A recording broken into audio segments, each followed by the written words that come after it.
নমস্কাৰ সকলোকে মোৰ চেনেলৰ অন্য এটা ভিডিঅ'লৈ আপোনালোকক পুনৰবাৰ স্বাগতম জনাইছোঁ। আজি মই বনাবলৈ লৈছোঁ ভজা বুটৰ এটা বৰফি ৰেচিপি। আহকচোন এতিয়া আমি দেৰি নকৰি ৰেচিপিটোৰ মাজলৈ আগবাঢ়োঁ।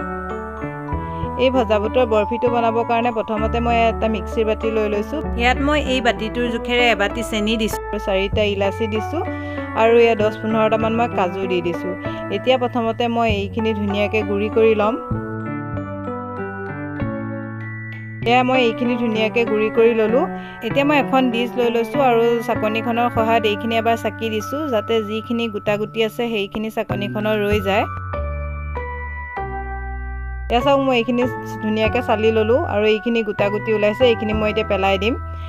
আৰু এতিয়া মই মিক্সি বাতিটো আকৌ লৈ লৈছোঁ। এতিয়া মই যিহেতু এই বুটেৰে সৈতে এই বৰফিবিধ বনাম, সেইকাৰণে মই এই ভাজা বুট এবাতি লৈছোঁ আৰু এতিয়া বুটখিনিও ধুনীয়াকৈ গুড়ি কৰি ল'ম। এয়া চাওক মই বুটখিনিও ধুনীয়াকৈ গুড়ি কৰি ল'লোঁ। এতিয়া মোৰ প্লেটখন সৰু হোৱাৰ কাৰণে মই ডাঙৰ এখন ডিছ লৈ লৈছোঁ। চেনি আৰু কাজুৰ গুড়িখিনি তালে দি দিছোঁ আৰু এতিয়া বুটৰ গুড়িখিনিও মই ধুনীয়াকৈ এবাৰ চালি লৈছোঁ, যাতে গোটা গুটিখিনি ৰৈ যায়।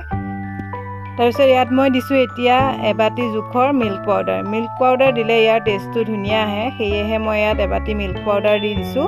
এতিয়া মই গোটেইখিনি ভালদৰে এবাৰ মিক্স কৰি ল'ম। এতিয়া মই ইয়াত দি দিছোঁ এই চামুচখনেৰে জোখে 3 চামুচ ঘিউ।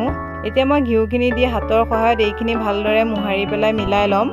এই মিঠাইবিধ বনাবলৈ আমাক গেছ জ্বলোৱা কোনো প্ৰয়োজন নাই। কোনো ধৰণৰ গেছ নজ্বলোৱাকৈ আমি এই মিঠাইবিধ বনাব পাৰিম।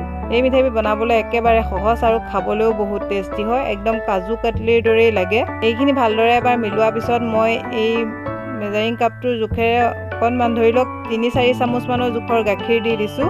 গাখীৰখিনি দিয়াৰ পিছত মই এইখিনি এতিয়া ভালদৰে এবাৰ সানি ডো এটা বনাই ল'ম। এইখিনিলৈকে যদি মোৰ ভিডিঅ'টো চাই ভাল পাইছে, লাইক আৰু শ্বেয়াৰ কৰি দিবচোন। যিসকলে প্ৰথমবাৰৰ বাবে মোৰ চেনেলটো চাইছে, প্লিজ চেনেলটো ছাবস্ক্ৰাইব কৰি কাষতে থকা বেল আইকনটো টিপি নটিফিকেশ্যনটো অল কৰি ল'ব। তেতিয়া মোৰ আহিবলগীয়া নতুন ৰেচিপি ভিডিঅ'ৰ নটিফিকেশ্যনসমূহ পাই থাকিব।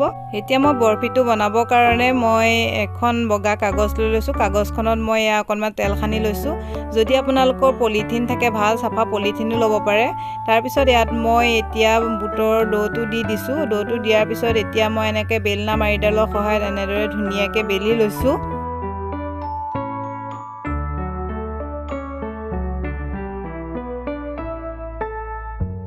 চাওক মই ধুনীয়াকৈ চাইজত বেলি ল'লোঁ আৰু এতিয়া কাষৰ ধৰি লওক বাঢ়ি আছে, সেইখিনি মই কাটি এইটো ধুনীয়া এটা চাইজত কাটি ল'ম। এয়া চাওক মই চাইডৰখিনি এনেদৰে কাটি দিছোঁ আৰু দেখিছে নহয় ডাঠটো মই ইমানটো ডাঠ কৰিছোঁ, ইয়াতকৈ বেছি ডাঠ কৰিব নালাগে। আৰু এতিয়া মই এই যোনখিনি এতিয়া কাটি ৰাখি দিছোঁ, এইখিনিও পিছত ডো এটা বনাই পেলাই মই আকৌ বৰফি বনাব পাৰিম। সেয়েহে মই এতিয়া এইটো চাওক এইখিনি মই চাইডত ৰাখি দিছোঁ আৰু এইটো ধুনীয়া চাইজত কাটি ল'লোঁ। এতিয়া অকণমান দেখিব ভাল লাগিবৰ কাৰণে ওপৰত এনেদৰে বগা তিল অকণমান ছটিয়াই দিছোঁ। তিলখিনি মই এতিয়া বেলনা মাৰিডালৰ সহায়ত এনেদৰে হেঁচি দিছোঁ, যাতে তিলখিনি তাত ভালদৰে লাগি ধৰে। আৰু এটা চাইজত কাটিবৰ কাৰণে মই এনেদৰে স্কেল পাত লৈ লৈছোঁ। স্কেল পাতত এনেদৰে জোখ দি মই এইখিনি এনেদৰে কাটি গৈছোঁ।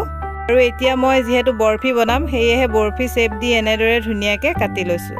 যদি আপোনালোকে এই বৰফিটো বনাই খোৱা নাই, আজি মোৰ ভিডিঅ'টোৰ জৰিয়তে আপোনালোকেও এবাৰ বনাই খাব বুলি আশা ৰাখিলোঁ। আৰু এইবাৰ বিহুত বা পূজাত আপোনালোকে এনেদৰে ঘৰতে এই বৰফিবিধ বনাই আপোনালোকে ঘৰৰ সকলোকে খুৱাব পাৰিব।